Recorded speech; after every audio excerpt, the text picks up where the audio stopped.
Our guest today is Jim Parkman. This was a huge case. I mean, this was the fourth largest accounting fraud in the history of the United States. The CEO of Health South, the Fortune 500 healthcare company. Ferrari Enzo was nearly obliterated in the high-speed crash along the PCH. Zenvo, ST150S. He went from being on the Real Housewives of New Jersey. Going in and made 3 for the United I'm States. Bobby Khan, former exotic car dealer turned #1 FBI's most wanted fugitive. Generally, when you look at the law, 90% of the time it's against you.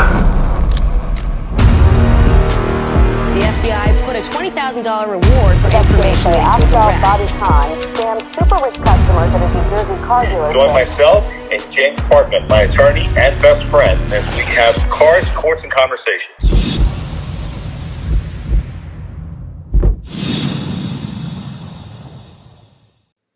Hey, welcome back to another episode of Parkman Khan Unleashed. That's Jim Parkman. I'm Bobby Khan. And today we're going to talk about something that just happened in the news last week in New York State at a state penitentiary.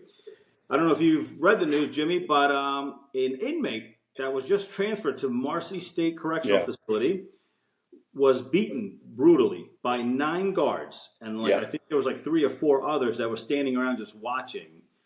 And he died the next day. I believe he was handcuffed. He was handcuffed. The hands were behind his back, and he was laying on a bed, in a nursing area or something like that of the prison.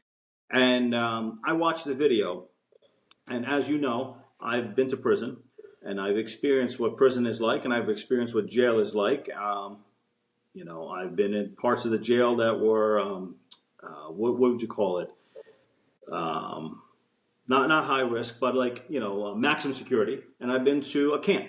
And watching that video, it bothered me. Okay, I bet it did. It bothered me because the problem this is one of the things that I want to do is I want to fight for prisoners' rights, and I want to fight to change what happens in prisons, because sending somebody to prison is a punishment. Okay, but that does not mean that you strip them of all rights. That does not mean that you can kill somebody and gives you the right to abuse and physically hurt them. Yeah, you're not sent there for a death sentence. Exactly. Generally.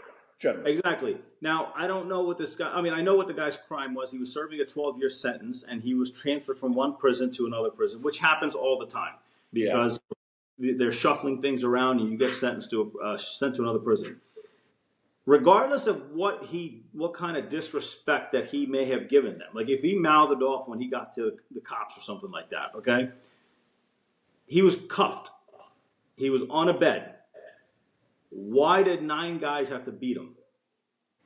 Well, the answer ought to be with everybody is it shouldn't. It shouldn't. But you see, what happens is you get involved with letting anger override common sense or training, if there is any. And what you do is you get with a gang that's there, and I'm talking about a gang of cops. Yep. And, then it turns into just a melee. Yep. And it's, I don't think anybody there at the time, I would think not, would think we're going to kill him. I think we're going to hurt him. And we're going to teach him a lesson. But what do they think that 9 guys pummeling on somebody is going to do to them? Well, they don't think about that at the time. Okay? They don't. It gets out of hand. Now, what's more puzzling is, let's say you take 9 plus 3 or 4 more. Yep. My question today, no one had common sense. Is not why did it happen. My question today would be, why didn't somebody go stop? Yep, exactly. One person. 12, 13 people standing around. Not one person had common sense that said, you're going to kill the guy. Or stop it. It's enough. Yep. It's Exactly. enough. This isn't what we're here for. They're not supposed to prison guards are not supposed to touch you. Okay? They're supposed to be there to watch you. If you step out of line, they grab you. They're supposed to put you in the hole, put you in some place like that. but they're not supposed to beat you. They're not No. supposed to be there to physically hurt you. And I'm going to say this today, and I've been saving this about prisons for the longest time. I went to prison, and I got an eyeful of something, and I realized how corrupt our prison system is. These are people that are hired by state governments, that are hired by federal governments. These are federal employees, state employees, okay, that are getting benefits and decent salaries because they actually get a lot of overtime, where every prison guard that I was there with was making $100,000 plus benefits and all of that. And that's not state prison here. No, exactly. That's not state prison. Yeah, exactly. So what's happening is these guys have a God complex, okay? They think that because you're an inmate and because the way the prisons are designed, there's no way for you to be able to actually say that, look, this guy's abusing me or he's violating my rights or doing this, because you can't take pictures of what's going on. You can't record anything. There's no security cameras in there because the security cameras are never in places where this stuff happens. Of course not. So, and you're tied in there and you're a convicted felon, so you just don't matter anyway. You have no rights. You're just considered an inmate. And whatever they say happens. Like if they say he did this, you have they're all going to team up and say, yep, he definitely did this. And you're like, I didn't do this. Or they'll beat you. They'll walk by. You'll be walking down the hallway and one of the guards will just take a stick and just hit you with it. And what are you going to do? You can't react. You can't do anything because any little bit, he's going to do it worse, and then all his buddies come in and beat you up. You know? Sure. And this happens. And then, you know, like besides the beatings that happen in there, the quality of life in prisons, okay?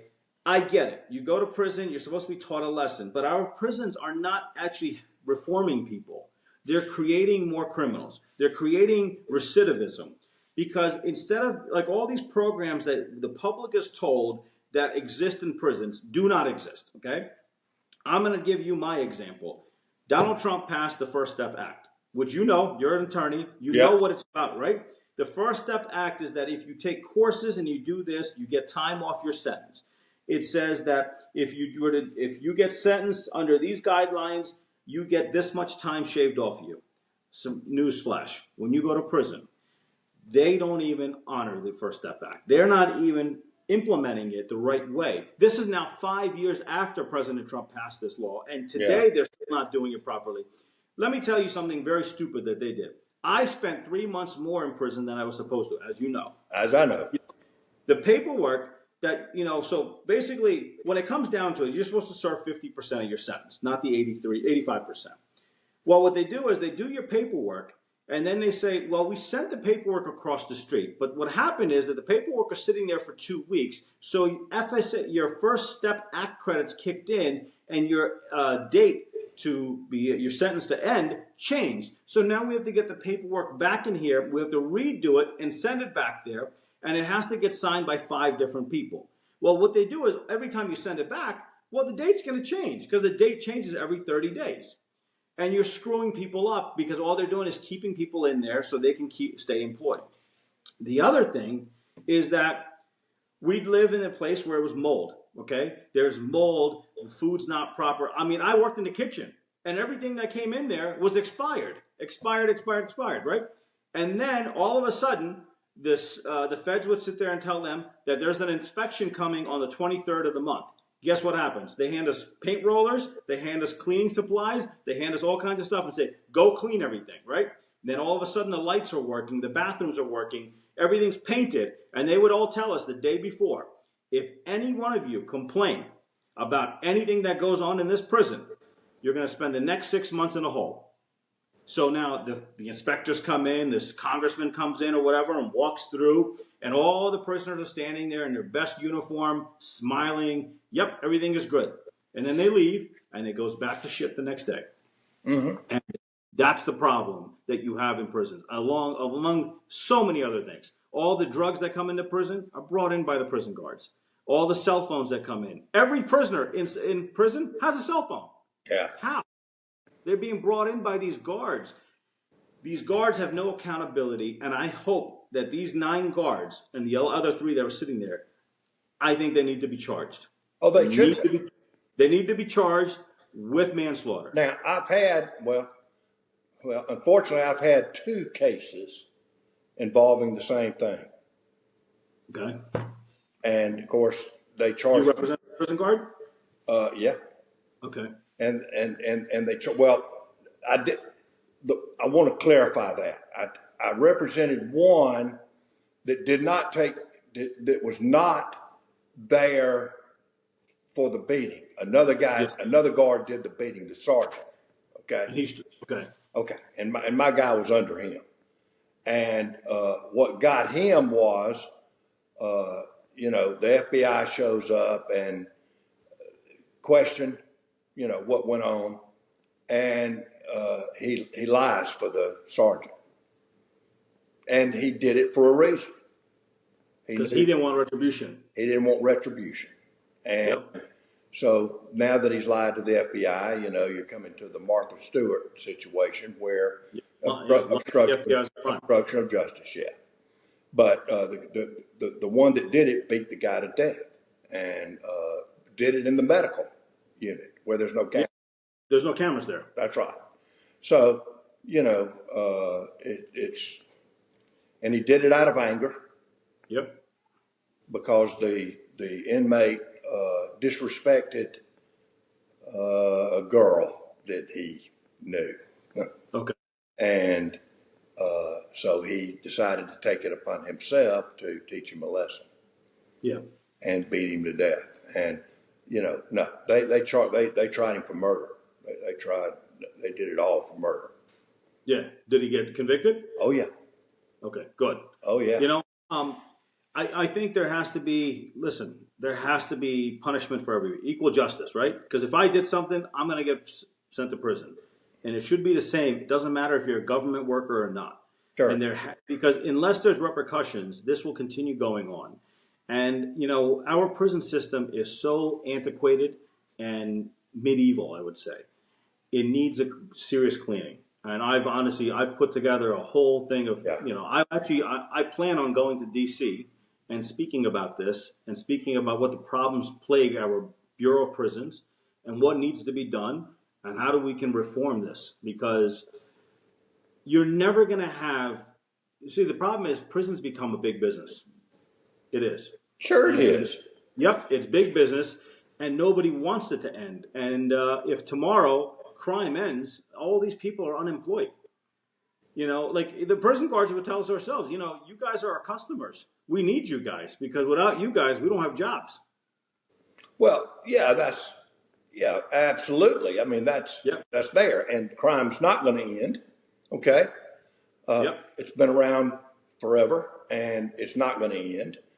What I think is the key to it is I think that you have to get into past psychological aspects of a person applying for a prison job. Yep. A little more detail. And I think training, although, with some people you can train till you're blue in the face and it won't make any difference. You give them a badge and a gun and all of a sudden. That's right. And then bam. Yep. Or their anger is so bad that you just lose control. So, the key to the training, which has been around, I hate to tell you this, but training for police officers or guards or whatever has been around for a century, okay? I know. They've known about this, and they try to teach them, look, don't lose your temper over something. Let's report it, and then we'll do a disciplinary, and we'll take care of the problem. It hadn't solved. It doesn't work that way because what's happening is they know that these prisoners have no rights and there's no one that they can complain to. Because when you complain, you got to complain to another prison guard. And all he's going to do is tell his buddy, and his buddies are all going to team up against you. And then you're screwed. And so, They make your life a living hell. And then, who are you going to write to? The warden? The warden doesn't care. The warden never even responds to emails. You can't write to anybody. When you're in there, you have no access. Your phone calls are recorded. Your letters are checked that you'd send out. You're just lost. And they know that, and they prey upon that. And they don't care. They don't care. And they don't care about, even looking into, to the situation. Nope, they don't care about that. And there's people out there right now that are going to watch this video and are going to say, well, they're in prison, they deserve it. Let me tell you something. unless the guy's in prison for life for murder or molesting a child or something like that, no one deserves a life sentence or have their life taken. You know, they were in there, they did a crime, they're paying the time. I'm going to disagree with you on whether it's murder or child stuff. That may be what people may want to do, but they've already been sentenced. Yeah, exactly. What their sentence is, if they have a life sentence, they've got their sentence. Okay, they're there. They're there. We're not here to. We're not God. We're not God, and we're not here to decide who lives and who dies. Okay. Absolutely. We're not the executioner. No, you may not like what the person did. Yep. But the system took care of the problem. And the issue, and the thing is, people like, you know, it's so easy for people to sit out there and say, well, it's, you know, send them to prison for 50 years. Let me tell you something. You spend 5 minutes in a jail cell and you realize that 5 minutes feels like 50 years. Oh, yeah. 1 year feels like an eternity. Yeah. And so it's easy to throw numbers around, but until you actually spent time in prison or in a jail cell, you don't realize how difficult life in those walls is. Oh, yeah. No, and I'll tell you something else that's interesting that people don't think about. I knew a guy that got 6 months home detention. After about a month, he was about crazy. Yeah, exactly. I mean, your own house becomes a prison cell. Absolutely. Remember, I had an ankle monitor on, and I wasn't allowed to leave my house for 32 months. Right. While I was waiting to get sentenced. And then the judge still sent me to prison. Yeah. So I ended up doing a whole 5-year sentence, basically. Yeah. But I mean, people don't realize that. Yeah, like, you think about it. You're in your house with a monitor that is bigger than your cell phone attached to your leg. Imagine walking around with that all day long for 3 years. And you can't even sit there and say, I want to go get the mail from my mailbox. Nope. I can't go out to my pool. Nope. I can't go do anything because you're stuck. I mean, I used to get phone calls. I remember it was Christmas Day, and I'm sleeping on the couch, and I get a phone call from my probation officer, and she's like, what are you doing? I said, I was sleeping.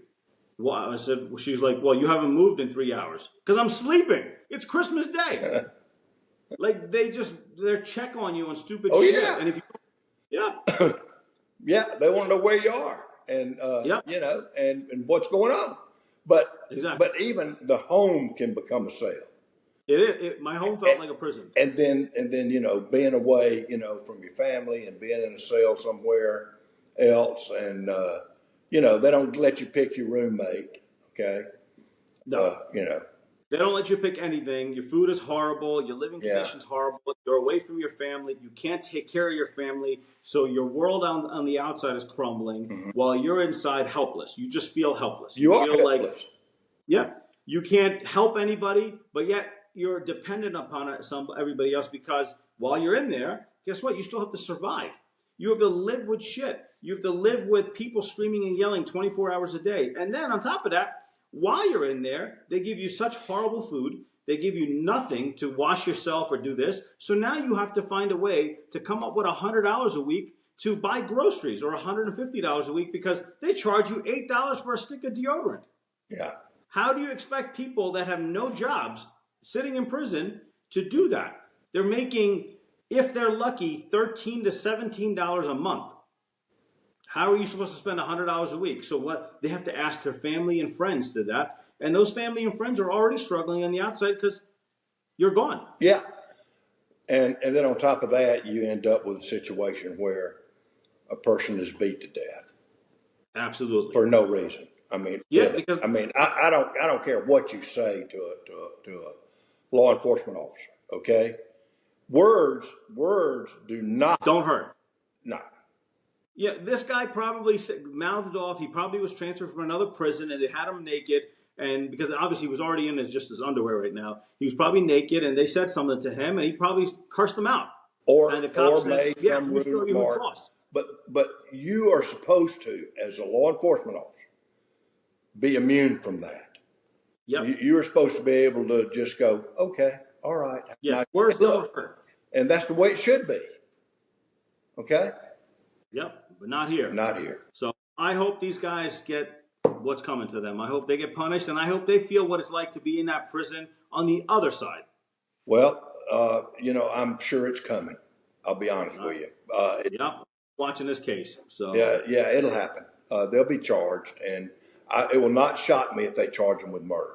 I'll tell you that right now. Not manslaughter. Oh, And if I was a prosecutor, you know, which I've never been, never wanted to be, but if I was one, I'd charge them with murder. I charge them. I mean, and it's on video. So all the evidence you need is right there. It's a slam dunk. Charge them with murder and move on, you know. And so yeah, we'd love to hear your thoughts on this, guys. yeah. Happy New Year. Thank you for watching. Thank you. Appreciate it. All right, buddy.